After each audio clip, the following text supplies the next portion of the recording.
menyaksikan video ini, pastikan bosku jangan lupa subscribe. Karena subscribe itu gratis plus bonus tonton video terbaru setiap harinya. Jangan lupa ya. Padahal 212 Maret itu berjaya pada masanya, yaitu tahun 2017 yang lalu, dimana 1 tahun berdiri 212 Maret sudah mempunyai 192 toko minimarket dan mempunyai anggota sebanyak 49.000. Itu pada tahun 2017 yang lalu.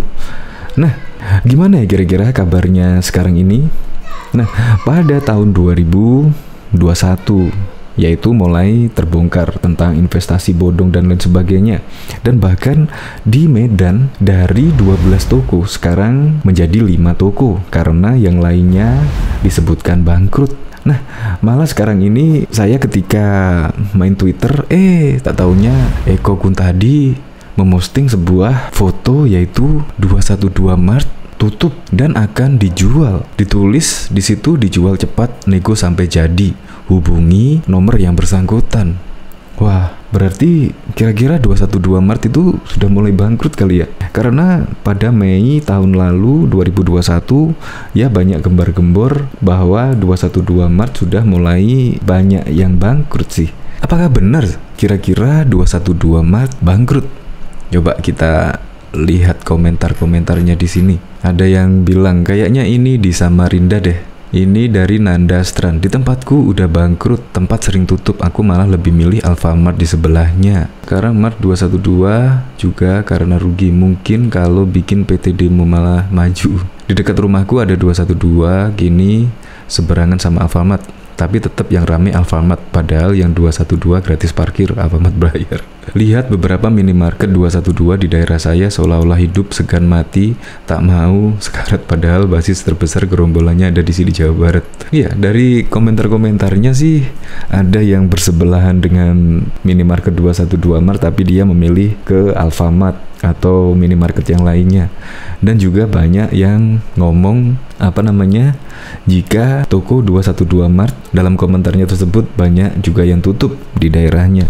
Ini menurut saya sih gebrakan yang positif ya, karena 212 Mart jika dikelola dengan baik maka akan sangat menguntungkan umat. Ya seharusnya seperti itu.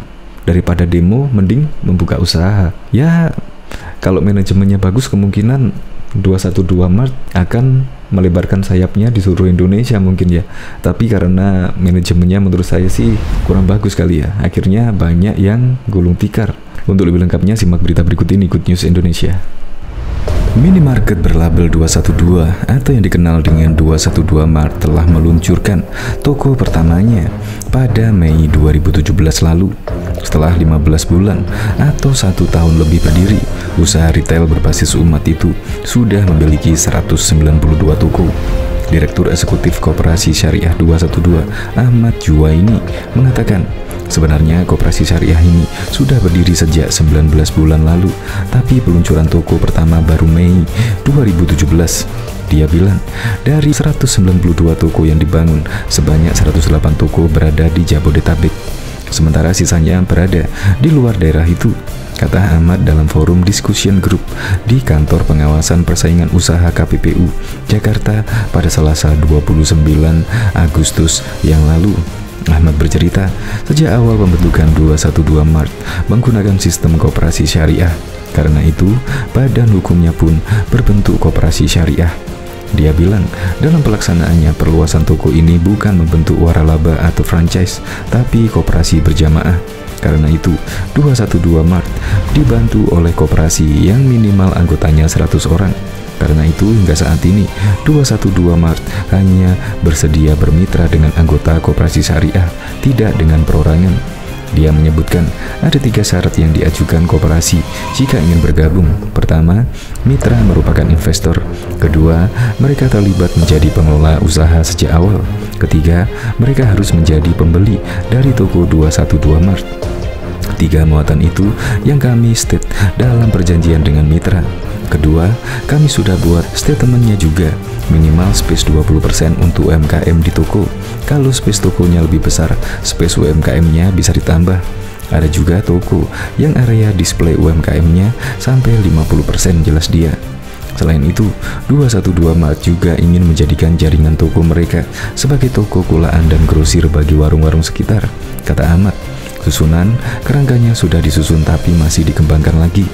Tujuannya agar mereka beli dengan harga khusus yang bisa dijual lagi dengan harga yang sama atau bahkan lebih rendah dari harga di 212 Mart.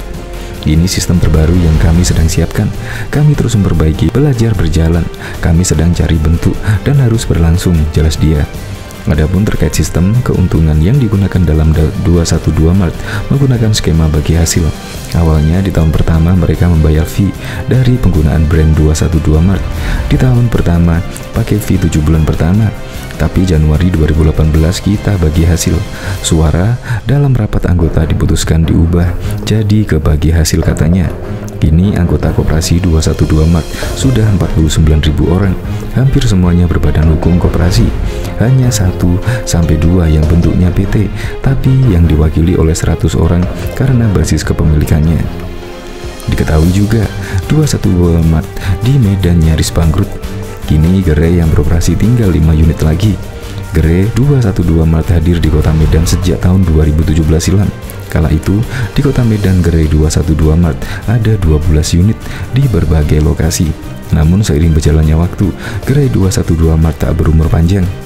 Kalau secara umum 212 Mart itu banyak yang tutup, yaitu 212 Mart, AR Hakim, Johor, Setiabudi, Kaperta Ujung, STM Ujung, dan Karya Sei Anggul, kata Riki Septa Muhammad kepada toko 212 Mart Garuda, Selasa 11 Mei 2021. Riki mengatakan bahwa gerai 212 Mart yang masih bertahan hingga saat ini adalah 212 Mart Garuda, Medan Baru, Medan Denai, Medan Marlan, dan Simpang Selayang. Dia mengatakan, adapun alasan kenapa 212 Mart banyak yang tutup lantaran tidak berkembang. Sebenarnya sejak awal 212 Mart ini belum siap untuk bersaing secara sistem. Kenapa? Karena kita jualan ini pakai struk minimal, ada kasir, ada komputer, dan gak jauh beda dengan harga grosir, kata Riki.